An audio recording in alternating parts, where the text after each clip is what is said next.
Welcome to the Journal Editorial Report. I'm Paul Gigot. Big changes this week to the Trump legal team and legal strategy as the president faces a possible sit-down with special counsel Robert Mueller. White House lawyer Ty Cobb replaced by Emmett Flood, a veteran D.C. power player who defended President Bill Clinton during impeachment.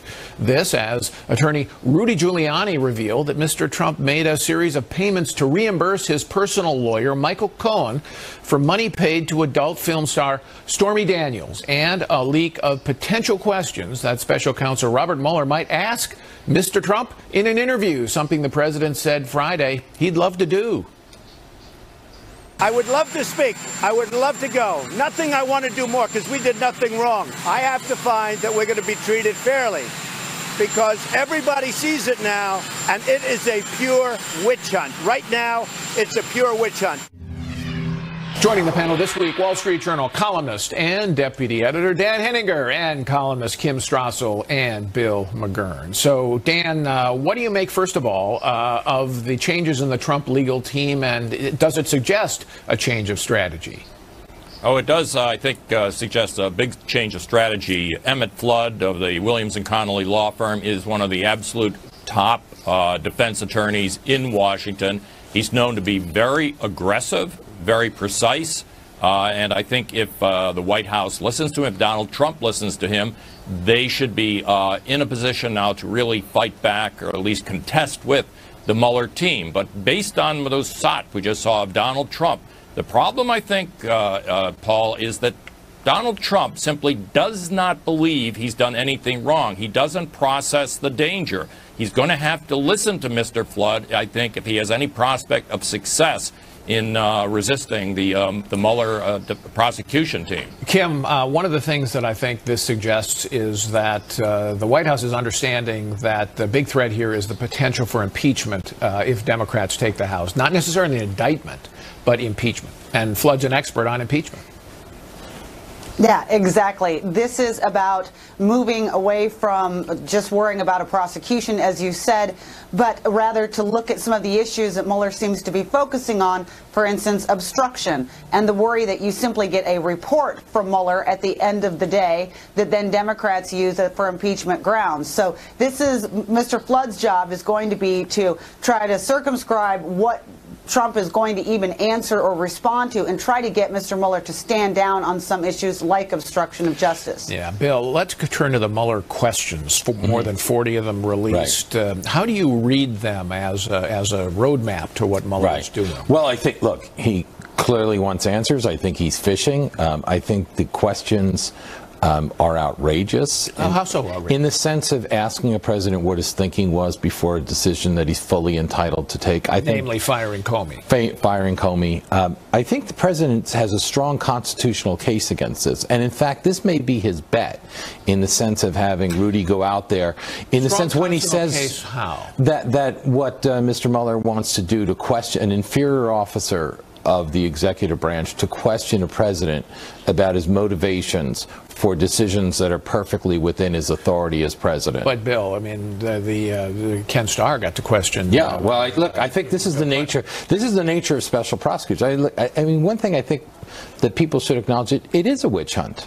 There was no crime at the beginning of this when they unleashed the special counsel. And I think you don't have to believe that Mr. Mueller's a bad guy to think that special counsels are a bad idea, because this is where they end up. This started as a counterintelligence probe into possible Russian collusion, and now we're on a porn star's consensual relationship with a New York City playboy. But the questions, there's so many of them. They did include some Russian questions and so on, but they also got to this obstruction of justice case. Kim, knowing what you know about the president of the probe, would you advise him, do you think it's wise for him to sit down with Mueller?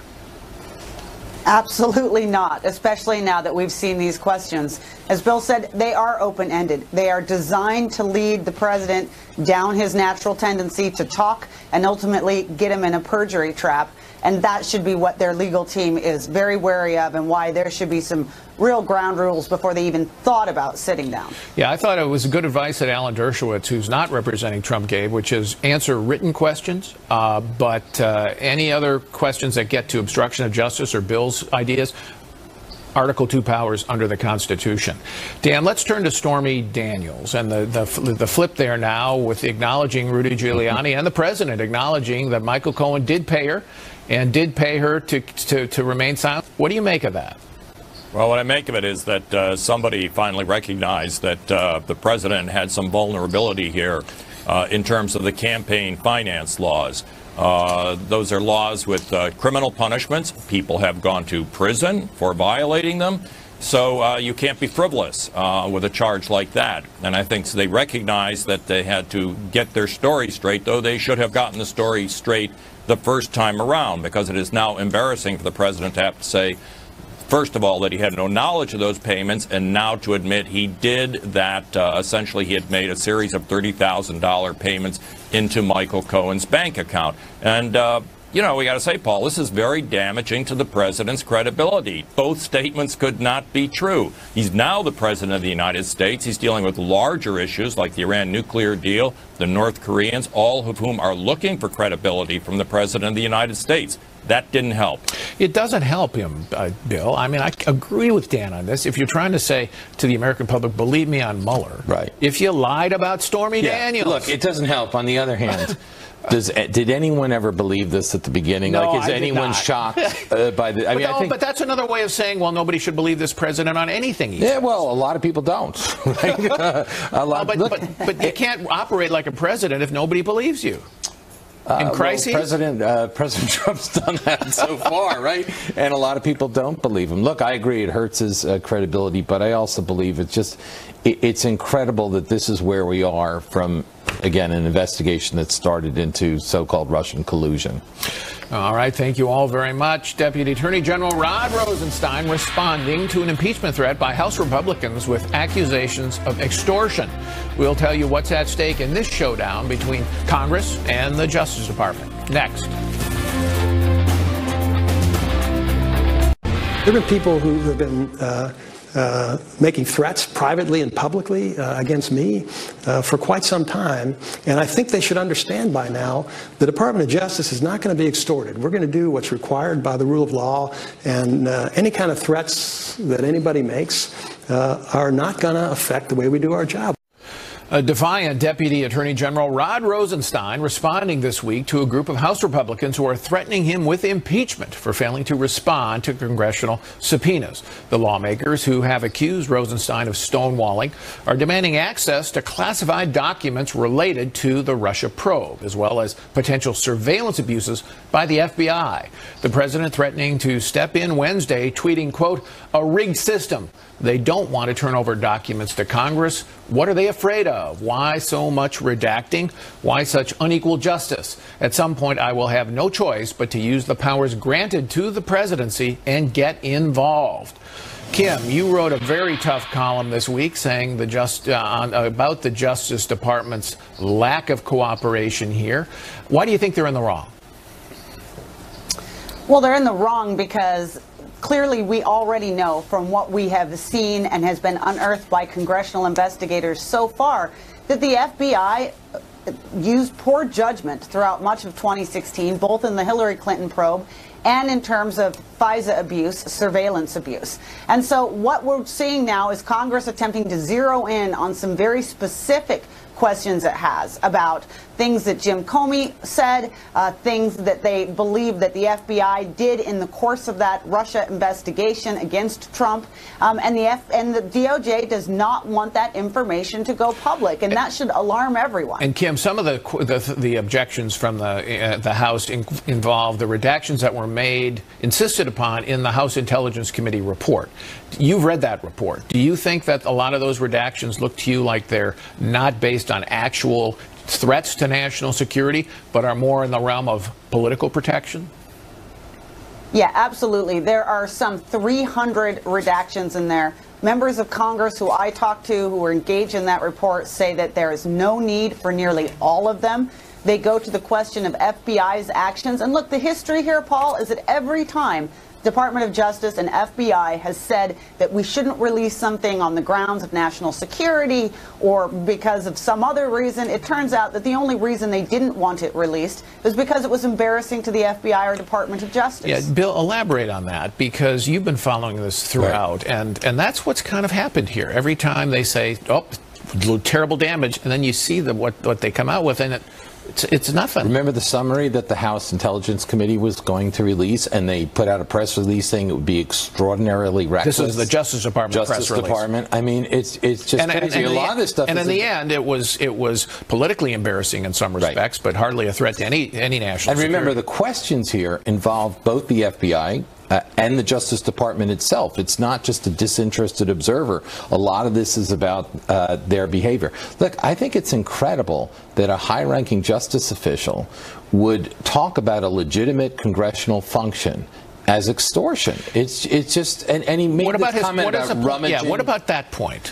Well, look, if you're an individual member of Congress, you can't say, I demand this, I demand that. And Congress has, and Justice has the right to withhold documents if they're directly related to a criminal case and would jeopardize that case. Right. Is that relevant here? It may be, but it hasn't been so far, you know, in the stuff that's come out.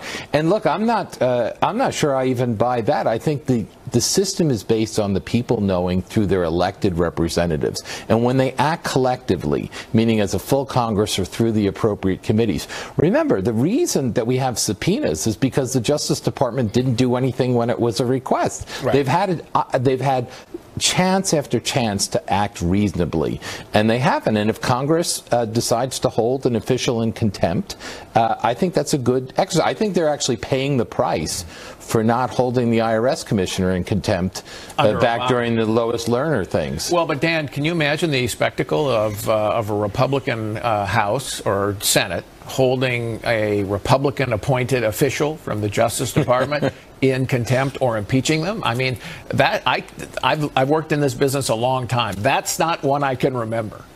Well, spectacle would be the word for that. It's been quite a circus already.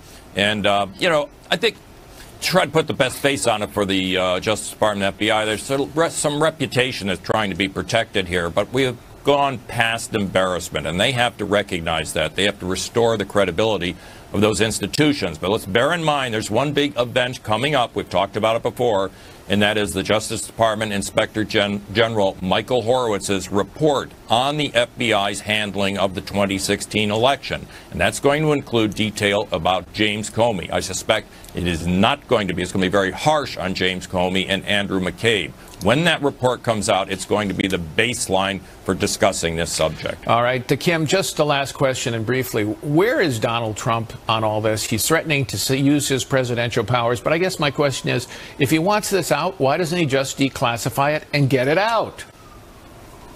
Well, the tweet that he came out with on Wednesday made clear he is immensely frustrated, and it did suggest he was moving toward ordering some form of declassification. That's entirely his right. It's a power under the Constitution that he has. And look, I think one of the quick ways to get this done with, this back and forth wrangling, is just move on it, declassify as much as possible, and let the public sort it out. All right, Kim, thank you. Still ahead as primary voters head to the polls Tuesday in 4 key states. We'll look at the races to watch. Plus, a confident Nancy Pelosi says she'll retake the Speaker's gavel. But is she a liability for Democrats heading into the midterm elections? Well, as primary voters get set to head to the polls Tuesday in Ohio, West Virginia, Indiana, and North Carolina, Democrats are expressing increasing optimism that they'll retake the House in November and maybe even the Senate. A confident Nancy Pelosi told the Boston Globe this week, quote, "We will win. I will run for Speaker. I feel confident about it, and my members do too." Karl Rove is a Wall Street Journal columnist and former senior advisor to President George W. Bush. Good to see you again, Karl. So as you're looking at these races, which are the ones to watch and why? Well, there are going to be 3 big contests on Tuesday, starting with 2 Senate races and 1 governor's race. Indiana's got a Republican primary outsider, former state legislator Mike Braun, 2 sitting members of Congress, Todd Rokita and Luke Messer, and it is a toss-up as to who's going to win. The polling's been all over the place. whoever wins this nomination has got a good shot to become a United States Senator. A new poll out showing that the generic Republican, unnamed generic Republican, is running 5 points ahead of the sitting Democratic Senator Joe Donnelly. So this is a nomination worth having, and as a result, it's turned into a little bit of a brawl. Yeah, let me follow up on that, Carl, because in this race, Braun has really positioned himself as the outsider, running against these two members of Congress. That suggests that the outsider political theme that we saw so dominant in 2016 with Donald Trump hasn't abetted at all slowed down the Republican Party. Yeah, well, particularly in a state like Indiana where it's first past the post. There's no runoff, so if you sit there and say there are three of us, and if I can get 36 or 37% of the vote, I'm likely to win, then that outsider message. And look, he's a business guy. He did serve in the legislature, but Todd Rokita was Secretary of State and then a member of Congress, and Luke Messer has been a member of Congress for some time. What's interesting is Rokita and Messer both went to the same small college in southwest Indiana, Wabash, and were in student government together. So they've known each other a long time and rubbed up against each other a long time. That's proving the old adage that the politics is just like high school. Or college. All right, but I mean, are they all positioning themselves as supporters of Trump? And in these races, you're seeing any margin for people who are criticizing the president? Well, Rokita did not support Trump and has been reminded of that by Messer in some really pointed ads as we come down the stretch. But look, every Republican in virtually every state who takes a stance against the president openly is going to hurt themselves in the primary, because Trump is very popular among Republican primary voters. And so the primary voters, if you touch him a little bit, will say, yeah, I don't like the tweeting, and I think he's getting himself into trouble, and I wish he'd stop doing this, I wish he'd stop doing that. But they're not going to take somebody who comes out and is seen as somebody who is strongly opposed to the sitting president. And in West Virginia, the Republican primary there really is a contest about whether they can nominate somebody who can actually beat Joe Manchin. Right. And look, this again, first of all, the Morning Consult poll shows that the generic Republican has a 14-point advantage over Senator Joe Manchin. But again, it's close. The new Fox poll has Congressman Evan Jenkins, who represents the most Democratic area of the state. He defeated a 19-term incumbent to get there. 25% of the vote. The state's attorney general, twice elected, Patrick Morrisey, 21%. And Don Blankenship, who I want to be clear, my personal opinion is Blankenship, who's a former coal executive, gets nominated. The Republicans can kiss this race goodbye. This is a guy who went to jail, can't vote for himself because he actually lives and is registered to vote in Las Vegas, Nevada. And once tried to get Chinese citizenship, but went to the pokey, served time in the federal pen for mine safety violations that ended in the death of 29 of his workers. Now, the problem is that while it's 25, 21, 16 in the Fox poll, that means 38% of the voters going into are still undecided. I want to be clear. I contributed money this week to Jenkins. I know him. I was involved in his. I did a fundraiser for him in his first campaign for Congress. But full disclosure. Thank you for acknowledging that. Let's go to the Democrats and Nancy Pelosi's ebullience about her chances. But I talked to a lot of Republicans, and they are very nervous about the prospects. But they also think that Nancy Pelosi may be an asset for them to be able to run against her instead of the local representative in some of these individual races. What do you make of that? Well, look, Nancy Pelosi has two challenges. First, taking control of the House, and she is a negative in these Republican districts. It's a way for the Republicans to bring their voters back home and remind them of what they don't want. And she's got a second challenge, which is there are a lot of Democrat candidates who are realizing that Nancy Pelosi is a negative in swing districts. So we have already 10 Democrat candidates for Congress who've said, I won't support Nancy Pelosi, and about an equal number who have thus far said, well, I'm not inclined to support her. So think about that. You have to get 218 votes to be elected Speaker of the House. What happens if the Democrats narrowly take control of the House? They take them by 5, 7, 10, 12, and you have 20 Democrats who say, I'm not voting for her. Well, so it could be a real problem for them. Well, or they'll just say, well, never mind. I just ran on that in the campaign, and they'll vote for the Speaker anyway. But they're in a swing district. They could well do that. But if they do that and they're in a swing district, they're going to regret it 2 years hence. All right. Thank you, Carl, for being here. Appreciate it. When we come back, another one of President Trump's nominees facing a difficult road to confirmation. What to expect when Gina Haspel faces the Senate Intelligence Committee next week. Another Trump nominee facing a contentious confirmation battle. A hearing for Gina Haspel, the president's pick to lead the CIA, is set for Wednesday before the Senate Intelligence Committee, ahead of what the White House admits will be a close confirmation vote. Democrats are facing pressure to oppose Haspel, a 33-year veteran of the agency, over her role in the CIA's post-9/11 enhanced interrogation program. This, as the GOP begins to make good on the president's promise to target Democrats in the midterm elections for blocking his nominees. A new ad running in Montana this week takes on Senator Jon Tester, who led the charge against Dr. Ronnie Jackson to lead the VA. In Montana, we value integrity and support our president, but Jon Tester spread false information about a respected Navy admiral, helping D.C. Democrats derail President Trump's Veterans Affairs nominee. Jon Tester's been part of the D.C. swamp for far too long. We're back with Dan Henninger, Kim Strassel, and Wall Street Journal editorial page writer Kate Batchelder Odell. So, Dan, let's go right to the Tester ad. What do you make of that as a campaign strategy, and is it fair? It's a great campaign strategy, and it is eminently fair because the Democrats hold up of not only Ronnie Jackson, Mike Pompeo, they're going to do it to Gina Haspel now, and many, many other Trump nominees, has been, in a word, unfair. It has been preposterous. And I think they're beginning to pay a price for that. The Mike Pompeo circus was watched by most of the American people, and now we're going to see them do it again to Gina Haspel. And I think they run the risk of energizing the Republican base. Bear in mind, that's the big issue in the midterm elections, and the Democrats have been trying to tamp that down.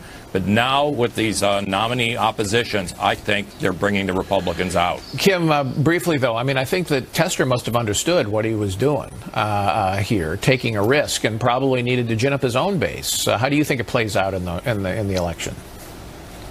That's a problem that every single one of these red state Democrats faces, is that the energy in their party right now is all from the progressive left, and their main rallying cry is do not allow Trump to have a functioning government. Do not confirm any of these people. This is our standard and what we're going to judge you by.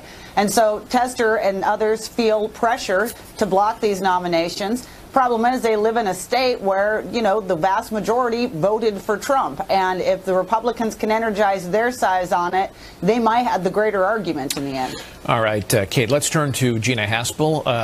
Who is she? What's she spent her career doing? Well, we haven't really heard from her directly because only recently was her 33-year career at the CIA declassified.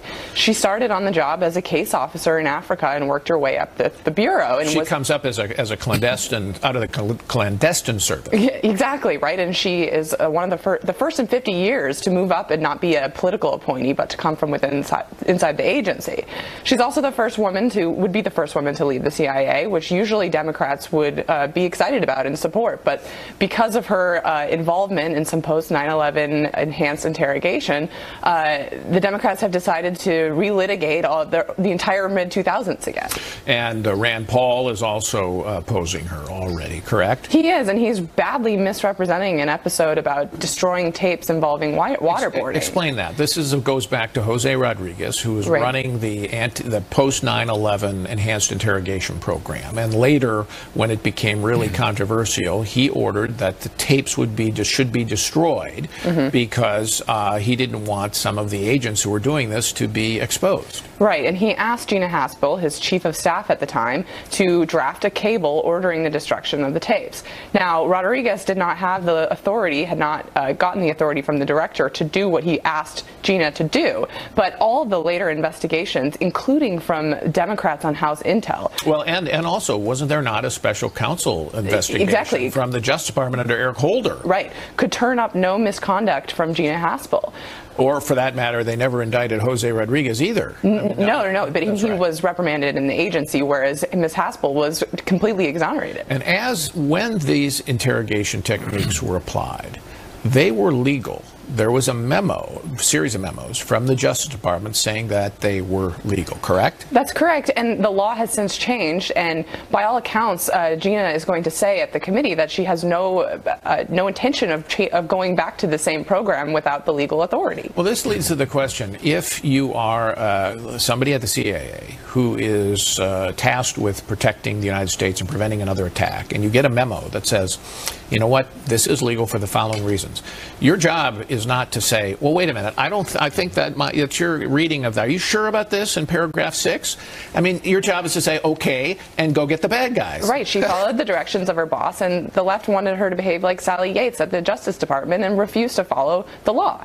Dan, what do you make of this? Because I remember when we were writing editorials about this back more than a decade ago. I mean, I remember the mood at the time, and I don't remember a lot of Democrats waving their hands saying, oh my God, don't do these things. They said, make sure there's not another attack. Yeah, I'm glad you brought that up, Paul. 9/11, 2001, nearly 17 years ago, both towers of the World Trade Center collapsed. A loaded plane of passengers flew into the Pentagon. Passenger plane blown up over Pennsylvania. Am I upset that the CIA used enhanced interrogation techniques against al-Qaeda suspects? I wasn't then, and I'm not to this day, and I think most people aren't. But the Democrats are now retrospectively going to make a big issue of that, and I'm not sure it's going to play all that well for them, Paul, if Gina Haspel starts describing what the nature and environment was at that time. And one more point, if Barack Obama had appointed her to be CIA director, she would be getting almost unanimous support in the Senate. Kim, briefly, do you think she's going to get through? It's going to be close, 50 votes, a tiebreaker, Mike Pence. Some of this may depend on whether or not the White House begins to make a better case for her and responds to this criticism and puts pressure on those Democrats we were mentioning to support this nomination or pay a price. All right, thank you all. When we come back, Israel makes its best case against the Iran nuclear deal as President Trump weighs a final decision on the Obama-era accord. 100,000 files right here prove that they lied. Even after the deal, Iran continued to preserve and expand its nuclear weapons know-how for future use. Why would a terrorist regime hide and meticulously catalog its secret nuclear files if not to use them at a later date? That was Israeli Prime Minister Benjamin Netanyahu this week making the case against the Iran nuclear deal, claiming that more than 100,000 documents seized by Israeli intelligence prove that the 2015 agreement was based on lies and that Tehran is secretly maintaining its nuclear weapons programs. Netanyahu's presentation Monday in Tel Aviv comes ahead of President Trump's expected decision next week on whether the U.S. will exit the accord. Cliff May is president of the Foundation for Defense of Democracies, and it's good to have you back here, Cliff. What did we learn from that presentation by the Prime Minister that we didn't know before? Well, some of us knew and some of us didn't, but it's very clear now that Iranian spokesman, not least Foreign Minister Javad Zarif, have been lying. They've been on numerous news programs on TV and elsewhere saying, look, we never had a nuclear weapons program. We don't want a nuclear weapons program. Some would say we had sometimes they claim there was a fatwa against it. And we're not planning a nuclear weapons program for the future. All that was simply untrue, and the Israelis have demonstrated. The Iranians have been lying to our faces and to the faces of the Europeans all this time. They have they had the plans ready to go. We also learned from this a lot. There's more to be revealed, and we haven't translated everything, about the people involved in the nuclear weapons program, the sites where this work was being conducted, and the equipment that was being used. This raises a lot of questions that the International Atomic Energy Agency really needs to pursue. They should say, well, we have to investigate and inspect these sites, which we haven't in the past. We need to interview these personalities who have been involved and see what they're up to now. And we have to know where this equipment is. Is it mothballed? Is it dismantled? Is it ready to be reinstalled? All this needs to be known. All right. But John Kerry and some of the architects of the nuclear deal said, look, we knew this or most of it.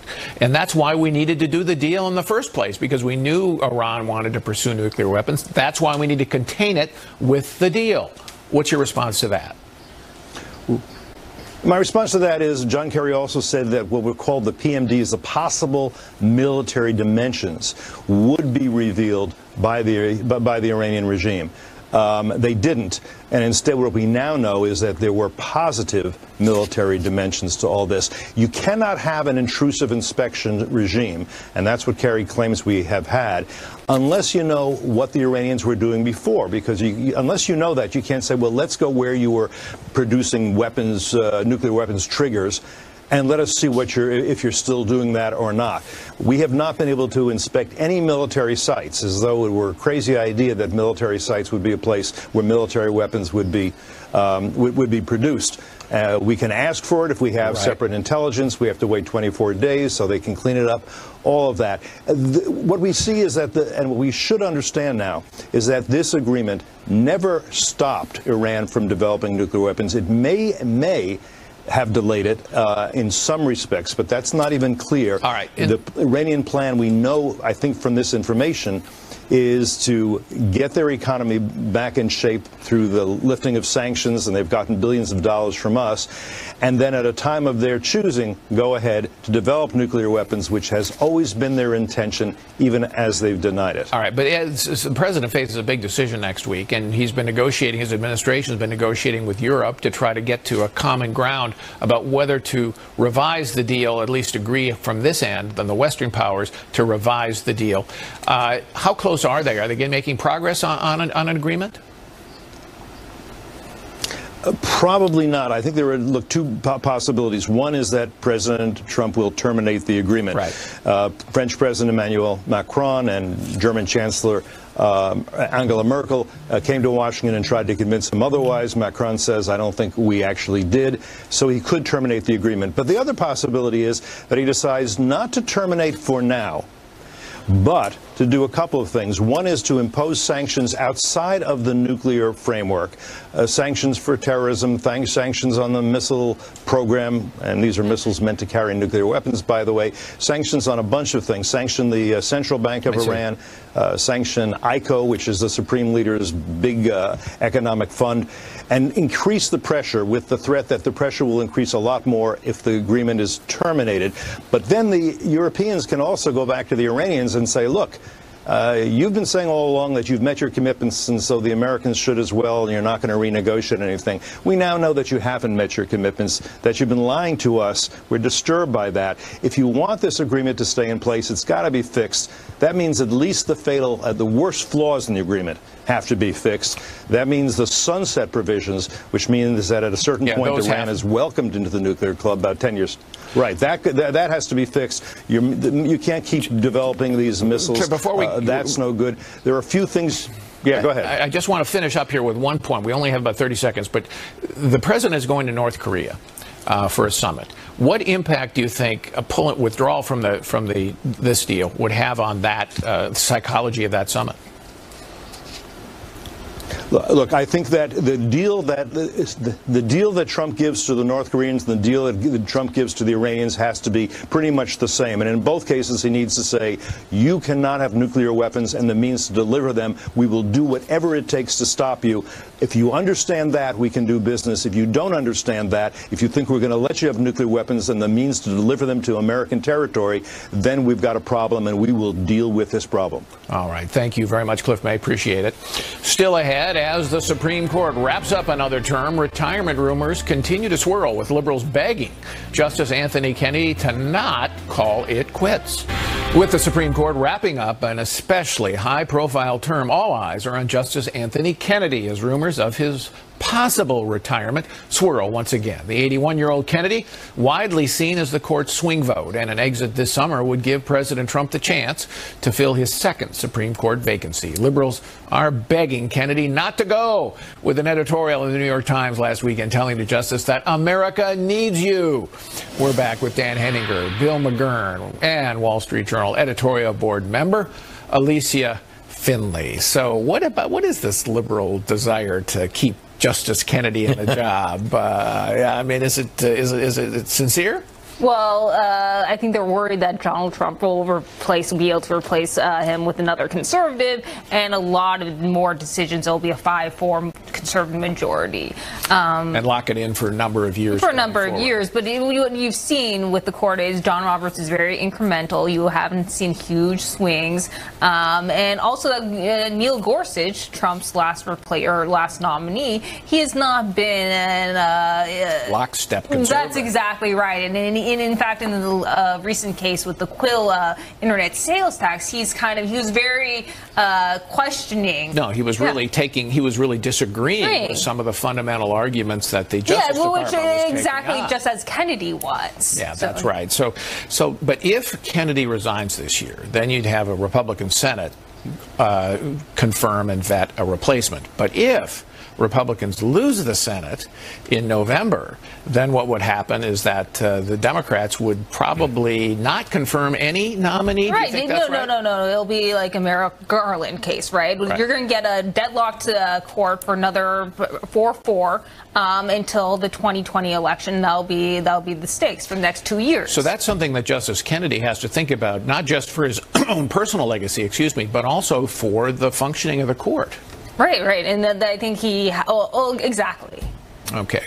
So what do you think in terms of Kennedy's legacy, Bill? Would it be better if he was replaced by a Republican? And do you think he wants to be? He was appointed by Ronald Reagan. Right. Well, it depends what he values. Look, when people talk about his legacy, when the New York Times was editorializing about this, they have a specific legacy in mind. They have two things. Gay marriage and abortion. That's what they. But there is a larger legacy on federalism and state rights. Look, he liked being the fifth vote. Right? And in a lot of cases, you could make a perfectly good case that Kennedy would be on one side, and you could make a perfectly good case that he would be on the other side. And that's, I think, the same thing with his retirement. It depends. There's incentives for him to leave and preserve some of that other legacy, and there's an incentive for him to stay if he wants to have the last say on some of these important cases coming up. Dan, another part of that legacy, I think, is like Kennedy's legacy on the First Amendment. He's got a very strong jurisprudence there, not only on campaign finance, for example, and on free speech. And as we know, liberals, including liberal jurists, are moving sharply towards restricting some kinds of speech. Yeah, there's no question. The First Amendment is a big issue now, as anyone who pays attention to the campuses understands. If I could, Paul, I'm going to try to step inside of Anthony Kennedy's head and figure out, and which is always an interesting place to be.